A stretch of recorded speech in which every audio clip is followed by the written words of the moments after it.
Symptom जो menopause में आता है वो है हॉट फ्लशेस। अब मैं बात बताऊं आपको हॉट फ्लशेस क्या होता है कि लोग इसके बारे में बात करने में ही क्यों शर्माते। जैसा कि आपने बताया कि बच्चे भी क्वेश्चन करते हैं मम्मी को क्या हो गया, या हस्बैंड कई बार नहीं समझते हैं। तो मैं जनरली जानना चाहती हूँ क्या ये फिजिकल चेंज होता है या एक ये इमोशनल चेंज भी होता है अंदर से बॉडी के अंदर। इसकी वजह से साइकिल थोड़ा इरेगुलर हो जाती है, किसी को कम आती है, किसी को ज़्यादा, किसी को हैवी ब्लीडिंग होने लगती है। सेकेंडली तो अब अगर बात करें generally weight loss, mood swings या जो ये भी सिम्टम्स हैं, स्वेटिंग होना एंड एवरीथिंग, इन सबको मैनेज कैसे करें ऑन द बेसिक ग्राउंड्स, क्योंकि जनरली बात करना आसान है बट बेसिक ग्राउंड्स घर में हम इनको कैसे मैनेज कर सकते हैं।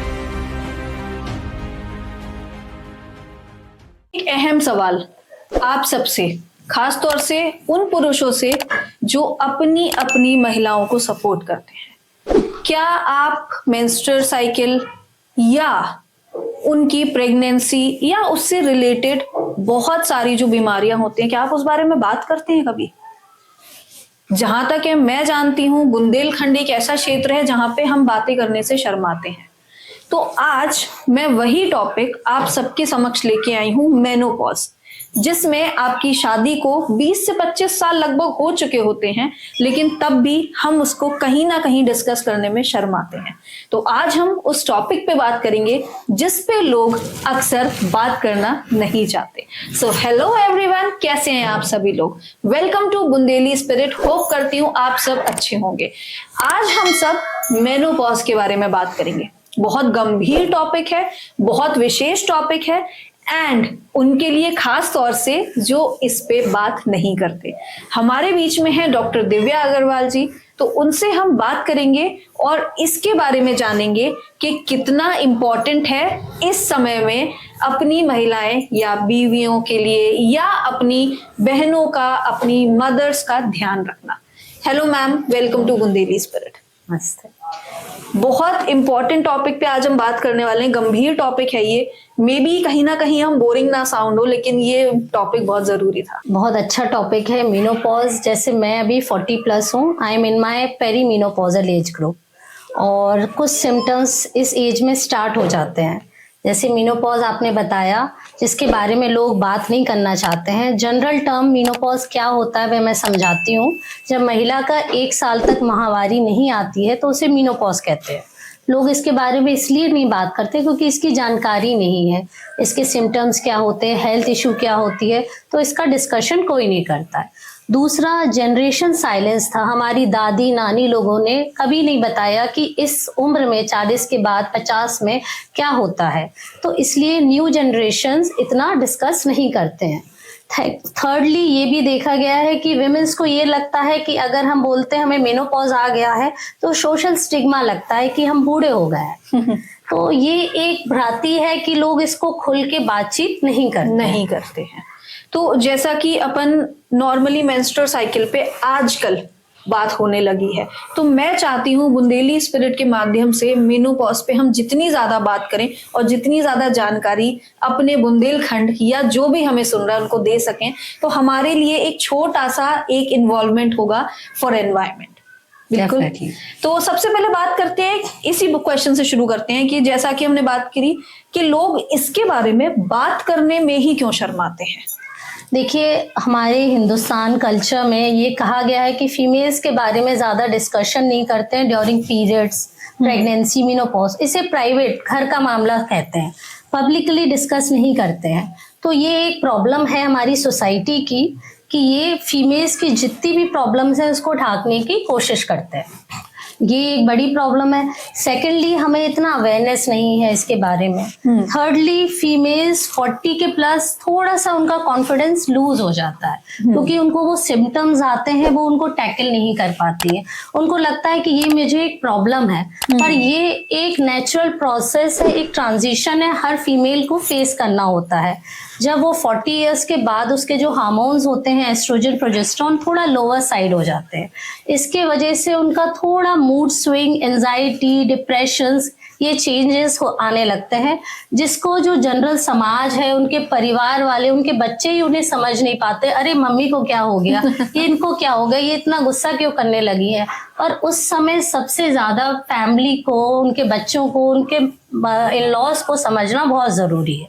तो दिस टॉपिक इतना डिस्कशन का है क्योंकि this is from the basic home से स्टार्ट होना। आपके घर में एक जनरल अवेयरनेस और एक सपोर्ट से, ये बीमारी नहीं है, एक फेज है जिसको सब टैकल कर सकते हैं। बिल्कुल, जैसा कि आपने बताया कि बच्चे भी क्वेश्चन करते हैं मम्मी को क्या हो गया, या हस्बैंड कई बार नहीं समझते हैं, तो मैं जनरली जानना चाहती हूँ क्या ये फिजिकल चेंज होता है या एक ये इमोशनल चेंज भी होता है अंदर से, बॉडी के अंदर? देखिए, मेनोपॉज जो फेज है, दोनों फिजिकल और इमोशनल दोनों चेंजेस आते हैं। अब हम पहले फिजिकल के बारे में बात करते हैं। तो फिजिकल में हमारे इसमें मेंस्ट्रुअल एस्ट्रोजन प्रोजेस्टेरोन जो बॉडी से निकलता है वो लोअर साइड होता है, ओवरी का फंक्शन कम होता है। इसकी वजह से साइकिल थोड़ा इरेगुलर हो जाती है, किसी को कम आती है, किसी को ज्यादा, किसी को हैवी ब्लीडिंग होने लगती है। सेकेंडली, जब हमारा एस्ट्रोजन प्रोजेस्टेरोन लोअर साइड जाता है तो एंडोर्फिन्स जो मूड एलिवेटिंग हार्मोन्स होते हैं वो भी कम हो जाते हैं, जिसके वजह से फीमेल्स थोड़ी एंजाइटी, घबराहट रहती, इरिटेबिलिटी हो जाती है। सबसे कॉमन सिम्टम जो मेनोपॉज में आता है वो है हॉट फ्लशेस। अब मैं बात बताऊं आपको हॉट फ्लशेस क्या होता है। हॉट फ्लशेस में फीमेल्स को पूरा उसका चेहरा, गर्दन, चेस्ट में एक बहुत गर्मी सी महसूस होती है। ये जब मेनोपॉज शुरू हो रहा होता है तब होता है? हाँ, ये शुरू इसका 2 फेजेस में, जैसे मैंने बताया आपको, मेनोपॉज से पहले 3-4 साल पहले उसको पेरी मेनोपॉजल एज ग्रुप बोलते हैं। वो 40 प्लस से स्टार्ट हो जाता है। सारी फीमेल्स अलग हैं, सबका एज ग्रुप अलग रहता है इस फेज का। कॉमनली मेनोपॉज 45 to 55 ईयर्स में होता है और पेरी मेनोपॉजल एज जो स्टार्ट होती है 40 प्लस से। तो हॉट फ्लशेस करीब पेरीमेनोपॉजल में भी स्टार्ट हो जाते हैं। इस वाले फेज में 70 to 80% फीमेल फेस करती हैं हॉट फ्लशेस। नाइट स्वेट्स होते हैं, उनको घबराहट होने लगती है, मूड स्विंग्स होने लगते हैं। तो ये एक बहुत कॉमन प्रॉब्लम है। सेकेंडली, अगर हम देखें इमोशनली, ये लोग थोड़े से लो फील करने लगते हैं because of the less of their intimacy with their husband. क्यों? क्योंकि इसमें बॉडी ड्राइनेस आने लगती है, वजाइनल ड्राइनेस आने लगती है फीमेल्स को। और थर्डली हम देखेंगे कि उनकी सेक्सुअल लाइफ थोड़ा सा लोअर साइड जाती है। तो कहीं ना कहीं वो जो एक बॉन्ड होता है वो थोड़ा डिस्टर्ब होता है। इसलिए इस समय हस्बैंड्स को कॉर्पोरेट करना, उनको समझना बहुत जरूरी है। इसमें मेटाबॉलिज्म फीमेल्स का कम रहता है तो वेट गेन होने लगता है उनको। एक्सरसाइज करना बहुत जरूरी पड़ जाता है इसलिए। और फिर स्किन ड्राइनेस से रिंकलिंग आने लगते हैं, हेयर थिनिंग होने लगती है, वेट लॉस, मूड स्विंग्स, या जो ये भी सिम्टम्स हैं, स्वेटिंग होना एंड एवरीथिंग, इन सबको मैनेज कैसे करें ऑन द बेसिक ग्राउंड्स? क्योंकि जनरली बात करना आसान है, बट बेसिक ग्राउंड्स घर में हम इनको कैसे मैनेज कर सकते हैं? देखिए, सबसे पहले तो इसमें फीमेल्स को खुद को समझना चाहिए कि ये फेज स्टार्ट हो रहा है जब आप 40 प्लस हैं, तो आपको अपनी डाइट इंप्रूव करना होता है। डाइट में आप calcium, vitamin D rich diet लेना है, जैसे दूध, दही, मेवा स्टार्ट करें। फ्लैक्स सीड्स बहुत, अलसी बहुत इंपॉर्टेंट रोल प्ले करती है क्योंकि ये थोड़ा मूड एलिवेट करती है। सेकेंडली, फ्लैक्स सीड्स जो होती है वो हमारे एस्ट्रोजन, सोर्स ऑफ एस्ट्रोजन है, वो आइसो एस्ट्रोजन इसमें सिक्रीट करता है, नेचुरल सोर्स। सोयाबीन स्टार्ट करना होता है। थर्डली, इसमें प्रोटीन रिच हमें फूड डाइट इंटेक इंक्रीज करना है। और हमारे exercise, daily exercise definitely start करना, बिकॉज एक्सरसाइज से एंडोर्फिन निकलता है, एंडोर्फिन से मूड एलिवेट होता है। So every females after 40 should start a normal workout, because metabolism low है तो वेट गेन होगा। तो आपको एक रेगुलर एक्सरसाइज जो कार्डियक एक्सरसाइज होती है, वॉकिंग, साइकिलिंग, ये स्टार्ट करना रहता है। थर्डली, अगर मूड स्विंग्स, इरिटेबिलिटी हो रही है तो योगा, बहुत अच्छा रोल प्ले करता है, मेडिटेशन करना चाहिए और to talk with the other female partners of the same age group, उनके जो फ्रेंड सर्कल में डिस्कस करना चाहिए कि मुझे ये प्रॉब्लम हो रही, and they should talk to each other, मतलब सोशल होना चाहिए इस topic, specially with their partner and their friends. तो ये एक ट्रेजेडी या एक डिजीज की तरह नहीं होती है, ये एक नॉर्मल फेस की तरह लेते हैं। फिर क्या पीरियड्स रुकने के पहले ये सिम्टम्स शुरू हो जाते हैं या आफ्टर स्टॉपेज ऐसा कुछ होता है? हाँ, पीरियड खत्म होने से पहले ये सिम्टम्स थोड़े बहुत, हर फीमेल अलग है, कुछ स्टार्ट हो जाते हैं। जैसे अगर हम बात करें हॉट फ्लशेस, करीब सबसे कॉमन सिम्टम जैसे मैं बताया 70 to 80% स्टार्ट हो जाता है। एंजाइटी 40 to 50% फीमेल्स में होती है। फिर डिप्रेशन भी होता है कई बार। मतलब डिप्रेशन एंड एंजाइटी कॉमन है? हाँ, it's 20 to 25%। Depression is like long term depression या नहीं? हाँ, लॉन्ग टर्म डिप्रेशन तो नहीं है, पर बिकॉज फीमेल्स में 20% फीमेल्स में डिप्रेशन भी गया है। तो जैसे मैंने बताया है आपको, डाइट, एक्सरसाइज और communication is very important. Apart from that sometimes females को एक अपने डॉक्टर से कंसल्ट करना पड़ता है। इसमें कुछ हम लोग ट्रीटमेंट बोलते हैं जिसको हम HRT या हार्मोन रिप्लेसमेंट थेरेपी भी बोलते हैं। ये हम इसमें लोअर डोज ऑफ एस्ट्रोजन हम स्टार्ट करते हैं, जिससे जो एस्ट्रोजन डेफिशिएंसी बॉडी में आ गई है उसको रिप्लेनिश करते हैं। सेकेंडली, कुछ पेशेंट्स ही में हमें low dose anti depressant treatment देना पड़ता है, and these females need treatment. बहुत ही इंटरेस्टिंग सवाल, फैमिली का सपोर्ट कितना इम्पोर्टेंट होता है? क्योंकि जनरली बोलते तो हम है कि हम सपोर्ट करते हैं। देखिए, मैं अभी 40 प्लस हो गई हूँ, ठीक। मेरे बच्चे भी ग्रोइंग एज में, मेरी बेटी 12 इयर्स की है। So she is in the adolescent age. I am in the perimenopausal age. So she is also having the hormonal changes and I am also having the hormonal changes. तो मेरी और मेरी daughter में इतना dispute है because she started shouting at the rate मैं भी shout करती। So this I understand. At the end of the day मुझे समझ में आता this is my problem and I should understand. So what I did started meditation. Though I am a doctor, but every female has to face this thing. तो आपको meditation करना होता है। आप बच्चे को तो नहीं समझा सकते हो, आपको खुद को समझाना होता है कि नहीं, हमको अपना ध्यान देना, हमें थोड़ा शॉर्ट टेम्पर नहीं होना। And these are also all hormonal changes. ये जो प्रॉब्लम है, सबसे पहले आप अपने पार्टनर से डिस्कस करिए that I am facing this problem. मैं ऐसी नहीं थी, पर मैं इस एज ग्रुप में ऐसी हो गई हूँ। तो if your partner understands you और वो आपको समझता है, आपको जज नहीं करता है, तो ये बहुत इंपॉर्टेंट चीज है। आपके इन लॉज आपको जज नहीं करें, अगर कहे हाँ ये ऐसी थी नहीं, अभी इस समय बात कर रही है, सिचुएशन ऐसी है, और अगर हम last end of the day उसको समझाए कि नहीं ठीक है, कोई बात नहीं, सब अच्छा है, जस्ट गिव हिम अ हग और अ हग, तो everything settles down, everything will be fine. Basically partner का सपोर्ट जरूरी है, राइट? अब हम बात करते हैं मेनोपॉज के बारे में। सबसे बड़ा मिथ क्या है जो अभी तक आपने सुना है या आपने जनरली पेशेंट्स के साथ बात करके आपने समझा है, जिसको वो अभी भी सच मानते हैं?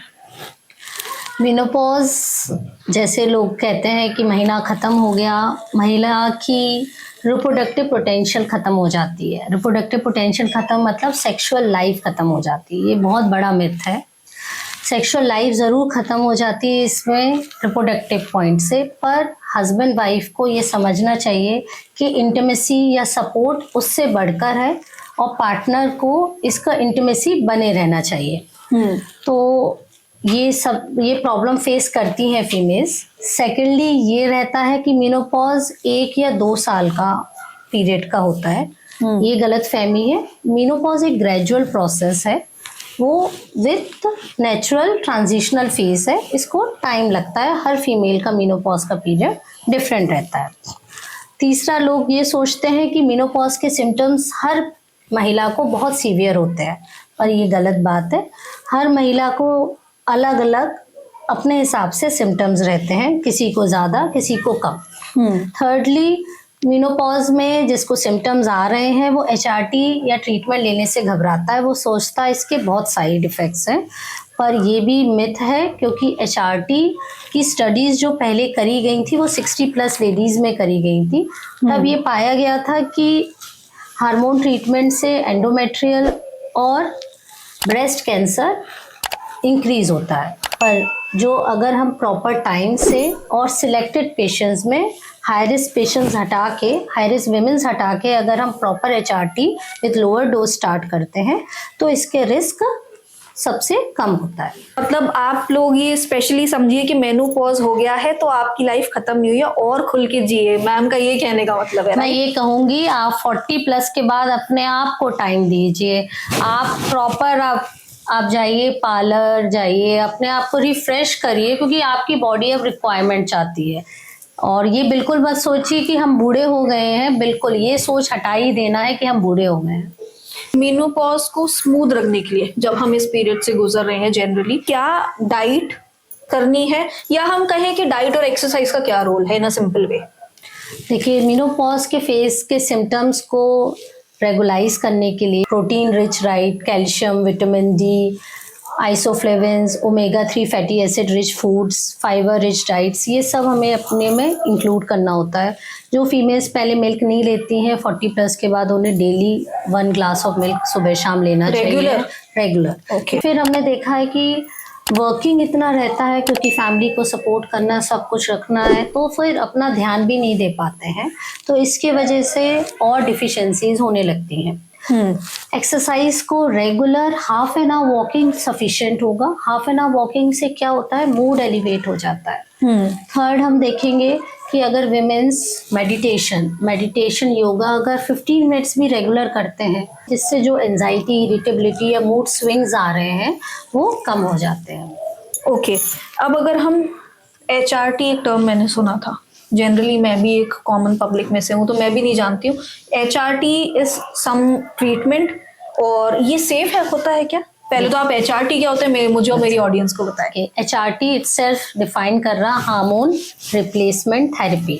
दैट मीन्स जो फीमेल्स में हार्मोन की डिफिशियंसी हो रही है, एस्ट्रोजन प्रोजेस्टेरोन को, उसको सप्लीमेंट करते हैं। That is known as HRT। Okay, अब HRT सेफ है या नहीं है? HRT सेफ है इन द लोअर डोज और सिलेक्टेड पेशेंट्स में। क्यों? क्योंकि हम आर्टिफिशियली एस्ट्रोजन देते हैं। ये एक स्टडी थी पहले कि जब हम एस्ट्रोजन देते हैं तो estrogen and progesterone are the 2 hormones which are secreted by the ovary. Okay. And these both hormones are very important for the female natural reproductive systems, the menstrual cycle and all the changes which female faces। ये सारा कुछ oestrogen progesterone पे depend करता है। तो हम HRT में एक लोअर डोज एस्ट्रोजन स्टार्ट करते हैं।